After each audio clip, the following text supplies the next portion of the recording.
C'est une scène de plus en plus fréquente en mer de Chine méridionale. Elle est filmée par les gardes-côtes philippins. Face à eux, d'autres gardes-côtes, mais chinois, bien décidés à leur barrer la route. Fracas de tôle en haute mer. Les Chinois reviennent encore à la charge. Le message est on ne peut plus clair. Ces eaux sont chinoises et selon eux, les Philippins n'ont rien à y faire. Au cœur de la mer de Chine se joue désormais une guerre de position, une lutte d'influence. Pour comprendre les enjeux de cette bataille navale, nous avons été exceptionnellement autorisés, depuis la base philippine de Palawan, à embarquer sur l'un des navires philippins qui patrouillent en mer de Chine méridionale. Cap sur les îles Spratly, à 250 km de Palawan. Une centaine d'îlots et de récifs situés près des grandes routes maritimes mondiales. Des fonds marins riches en poissons, pétrole et gaz. Des îlots revendiqués par les Philippines, la Chine, mais aussi le Vietnam ou la Malaisie. Après 15 heures de navigation sur le Ramon Alcaraz, nous apercevons un premier bateau à l'horizon. Les militaires l'identifient comme un bâtiment des gardes-côtes chinois. Mais voilà que déjà un deuxième navire apparaît dans la longue vue. Il s'agit d'un bâtiment militaire de la marine chinoise. Distance 1,6 mille nautiques de notre position, capitaine. Cette fois-ci, Chinois et Philippins se contenteront de s'observer longuement. Mais la tension peut monter très vite dans ces eaux contestées.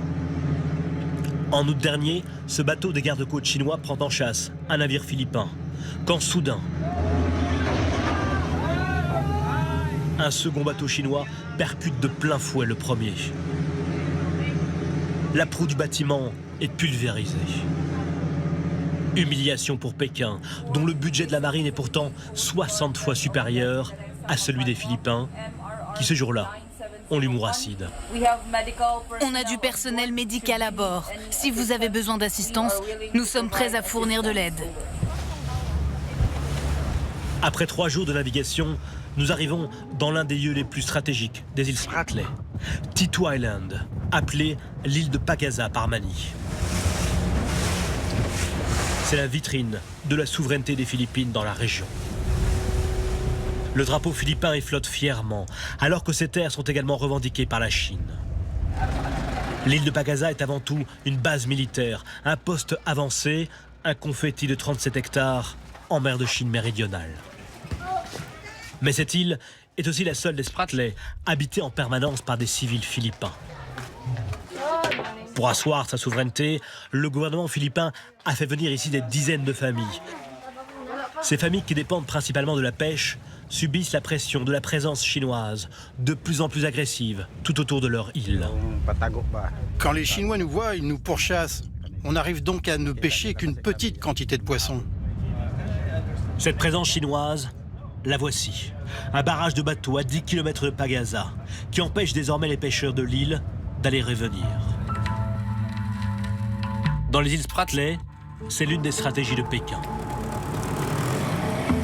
Déployer depuis quelques années des flottilles de bateaux de pêche pour s'emparer de manière illégale de nouveaux territoires marins, riches en poissons et potentiellement en pétrole et en gaz. Mais le contrôle de ces ressources halieutiques et énergétiques est-il vraiment la seule ambition de la Chine ?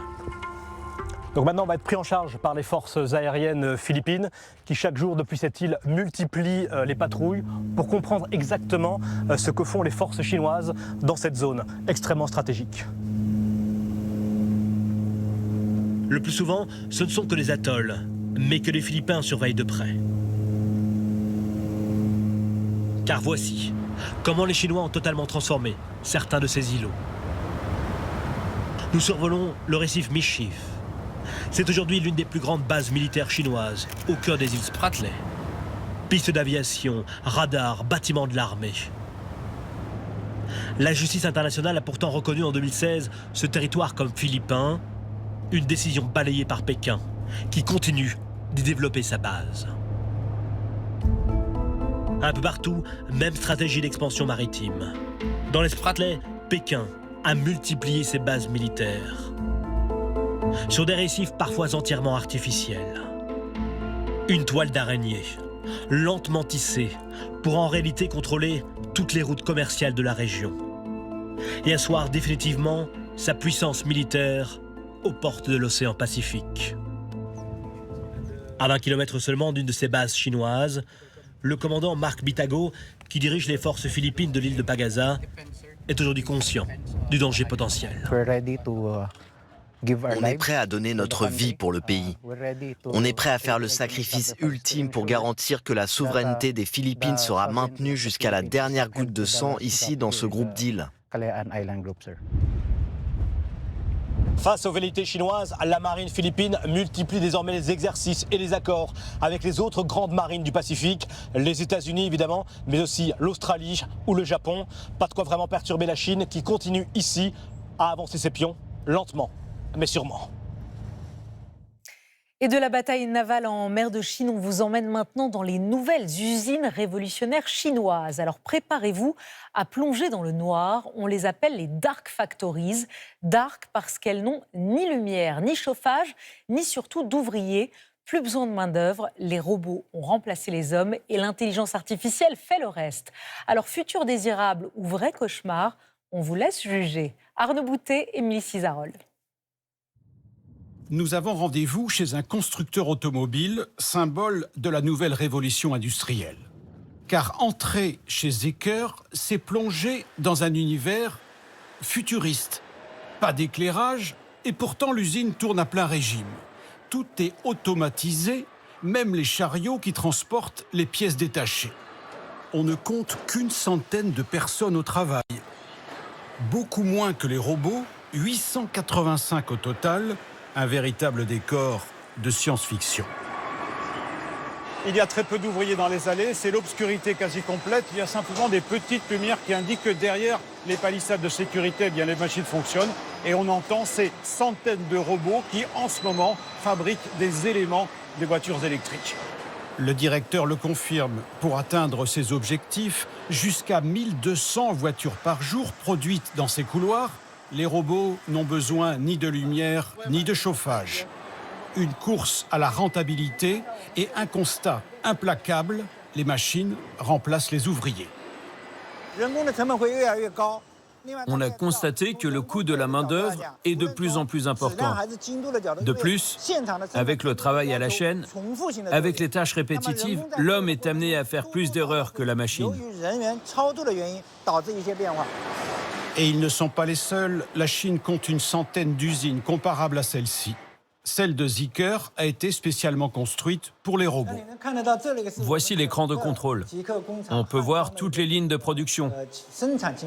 On a en ce moment 296 voitures en cours de fabrication.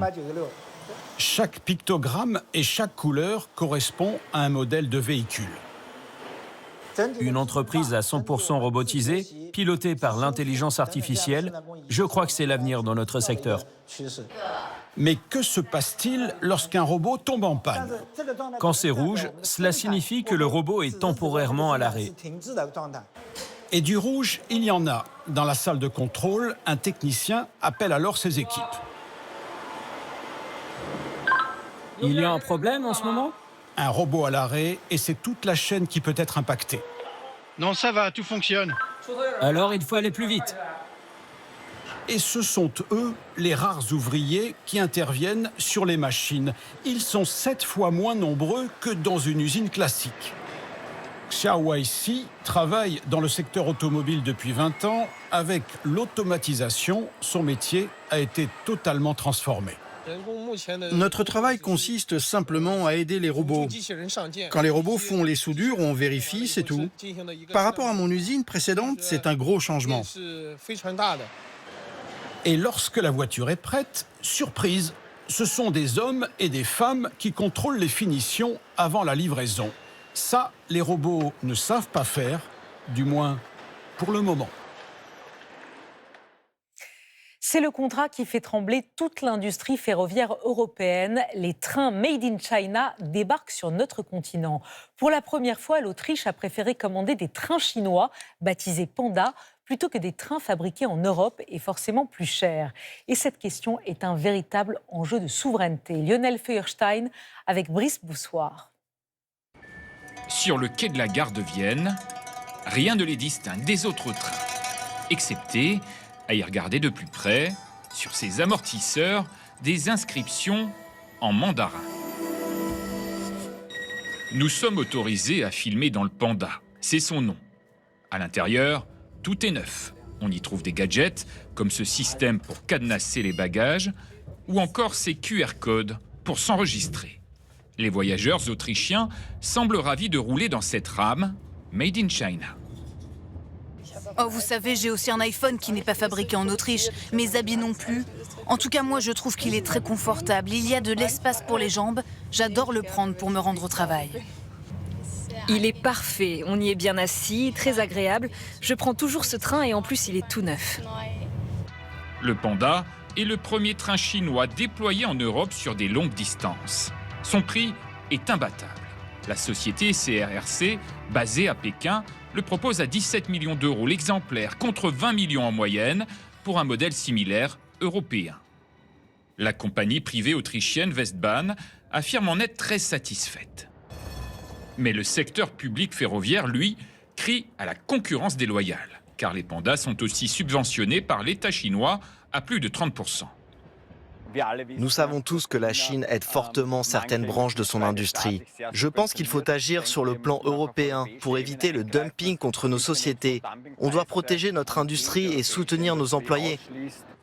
Selon cet élu, le secteur manufacturier ferroviaire autrichien, qui emploie actuellement 30 000 salariés, est menacé. La Westbahn, dont la SNCF possède 19% du capital, doit faire machine arrière, estime le premier syndicat du pays. Il ne s'agit pas uniquement de concurrence déloyale ou de destruction d'emplois. Nous sommes confrontés à un très gros problème de sécurité et de souveraineté de l'Europe. Face aux critiques, la compagnie privée a rappelé qu'elle n'avait pas le choix. Selon elle, le secteur ferroviaire européen, en plein boom, est encore trop cher et n'arrive pas à livrer assez vite ses clients. En tout cas, l'entreprise ferroviaire chinoise au prix imbattable ne compte pas s'arrêter à l'Autriche. La Hongrie et la République tchèque lui ont déjà passé des commandes d'achat de trains régionaux.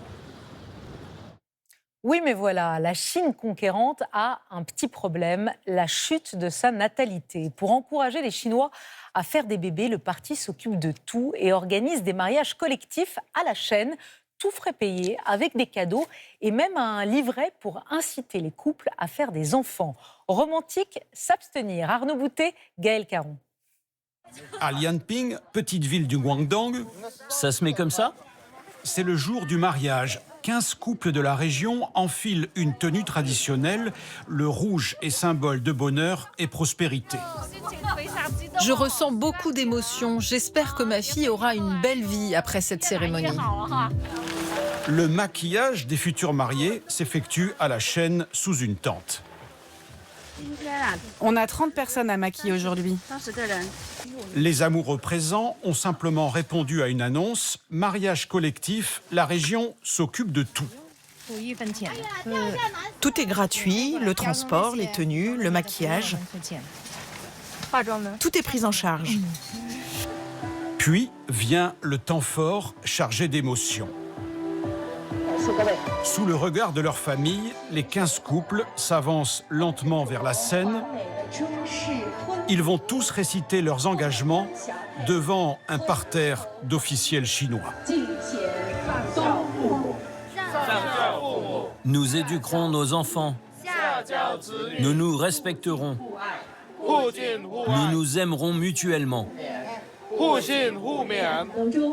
En Chine, le nombre de mariages individuels a chuté de 20% l'an dernier.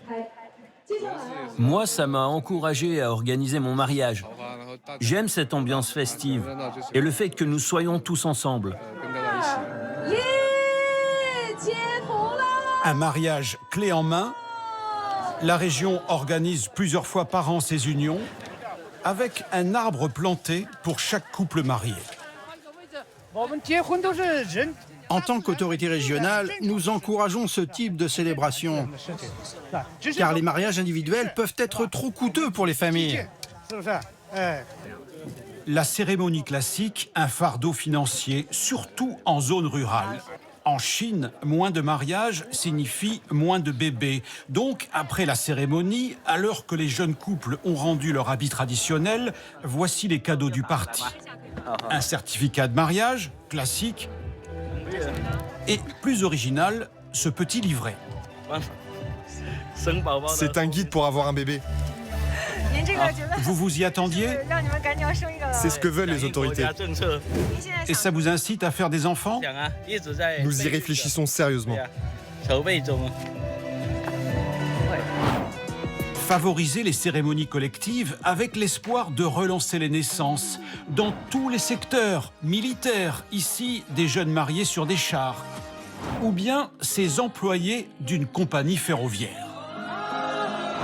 À Lianping, les 15 couples sont repartis comme ils sont venus, avec le car affrété pour les mariés, le bonheur sur les visages, fin des festivités, retour à la maison.